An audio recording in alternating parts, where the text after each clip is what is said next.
Hello everyone, this is Dipti Verma in front of you, and today I'm just going to tell you about the psychology. What is the psychology behind addiction? So there are various kind of addiction. I must say about the social media addiction or the addiction of the phone, social media, gaming, betting kind of thing. And apart from that, I also just want to tell you about the addiction of, you can say, drugs and alcohol abuse, like why the person keeps on drinking alcohol a lot though he knows that it's harmful. Apart from that, the people who take the drugs, so there are various kind of drugs and alcohol abuse, and so I'm just going to tell you about the psychology behind that how it's happened and what the physiological changes takes place. Okay, so let's give an example. Very best example, जैसे हम सब लोग जानते हैं कि जैसे हम लोग ने अक्सर नोटिस किया है कि हम किसी भी दवाई, जैसे फॉर एग्जांपल हमको डोलो लेना है तो 650 mg लेते हैं। इससे पहले हम कम डोज लेते हैं, वो काम करती है, फिर धीरे धीरे धीरे धीरे हम उसके आदी हो जाते हैं, we are habitual of that, फिर वो काम करना बंद कर देती है। फिर क्या करते हैं, हम 650 mg लेते हैं, वो भी काम नहीं करता। तो ऐसा क्यों होता है? फॉर एग्जाम्पल अगर हमको पहले, अगर हमने इनिशियली कोई हमने जैसे अल्कोहल लिया, अल्कोहल को कंजप्शन किया, तो कम अल्कोहल में हमारा काम चल जाता था, फिर धीरे धीरे हमको उसकी डोज बढ़ानी पड़ती है क्योंकि वो हमको काम नहीं करती है। तो ऐसा क्यों होता है? What is the reason behind that?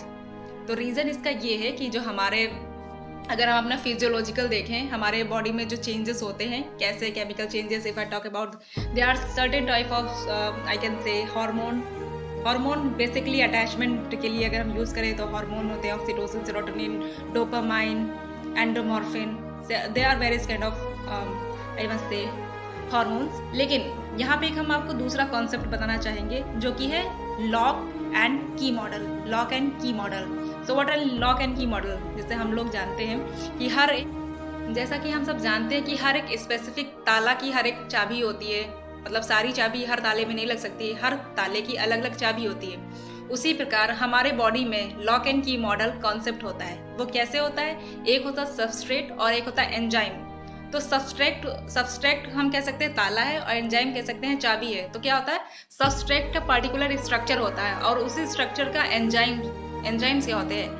Enzymes होते हैं जो सबस्ट्रेट के एक्टिव साइट पे एक्ट करते हैं। फॉर एग्जाम्पल एक स्ट्रक्चर ऐसा बना है, ठीक है, दिस इज द स्ट्रक्चर, और इसी स्ट्रक्चर का दूसरा सबस्ट्रेट है, यानी कि सबस्ट्रेट एंजाइम बाइंडिंग होता है। तो जब सबस्ट्रेट उसी एंजाइम में बाइंड कर जाता है तो हमारा रिएक्शन होता है। हमारी बॉडी में जो भी रिएक्शन है, कैटाबॉलिज्म, एनाबॉलिज्म, मेटाबॉलिज्म, जो भी रिएक्शन है, तो सब कुछ सबस्ट्रेट और एंजाइम बेस्ड होता है। तो this is called the lock and key model. अब इसी तरह क्या होता है, जो हमारा एंजाइम होता है, ठीक है, जो सबस्ट्रेट उस पर एक्ट करता है, तो उसका पर्टिकुलर साइज, यानी कि अब मान लो कोई एंजाइम है, उसका कुछ भी शेप है, अब उसके कई एक्टिव साइट होते हैं। एक्टिव साइट यहाँ होते हैं जहाँ पे सबस्ट्रेट से एंजाइम जाके बाइंड करता है, ठीक है। तो उस एक्टिव साइट पे कहीं कहीं एंजाइम बाइंड कर जाते हैं और कहीं कहीं एंजाइम बाइंड नहीं करते हैं। और वहाँ पे कौन आ जाता है? वहाँ पे आ जाते हैं जैसे ड्रग्स हो जाता है या कुछ हो जाता है। फॉर एग्जाम्पल हमें बुखार है या कुछ है, पेन किलर, ने पेन किलर लिया, तो पेन किलर क्या किया, उस एंजाइम जहाँ पे उसको स्पेसिफिक प्लेस पे, जहाँ पे उसको दर्द हो रहा है या कुछ हो रहा है, तो वहाँ पे एक एक्टिव साइट होगा। तो वहाँ पे जो हम ड्रग्स लेंगे, बाहर से दवाई लेंगे, कुछ लेंगे, तो वो उस एंजाइम से बाइंड कर जाएगा, यानी सबस्ट्रेट से बाइंड कर जाएगा। इंस्टीड ऑफ एंजाइम की जगह वो सबस्ट्रेट से वो दवाई यानी कि वो डोज बाइंड कर जाएगी, और बाइंड करेगी तो उसका हमारी बॉडी में फंक्शन होगा। कैसे? वो एब्जॉर्ब होगी, एब्जॉर्ब होने के साथ साथ ये हमारी जितने भी ब्लड कैपिलरीज है उसके थ्रू, ब्लड के थ्रू ट्रांसफ्यूज हो जाएगी। अच्छा, दवाई की बात अलग है। अगर हम अल्कोहल लेते हैं तो अल्कोहल का कंजप्शन बहुत जल्दी होता है, वो बहुत जल्दी डिसोसिएट है, अब्जॉर्ब होता है। क्यों होता है?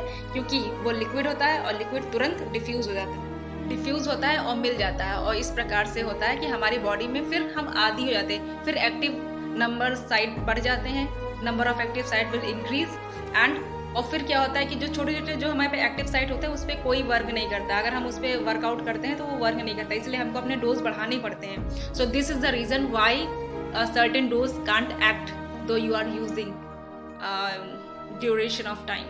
तो अगर आप ज़्यादा यूज़ करेंगे तो फिर हार्मफुल है, इसलिए try to avoid all those things and try to inculcate yoga, meditation, exercise and all those physical activities, because physical activities much more than mental activities तो ज़रूरी है, लेकिन फिजिकल बहुत ज़रूरी है। Okay, that's all for today, thank you.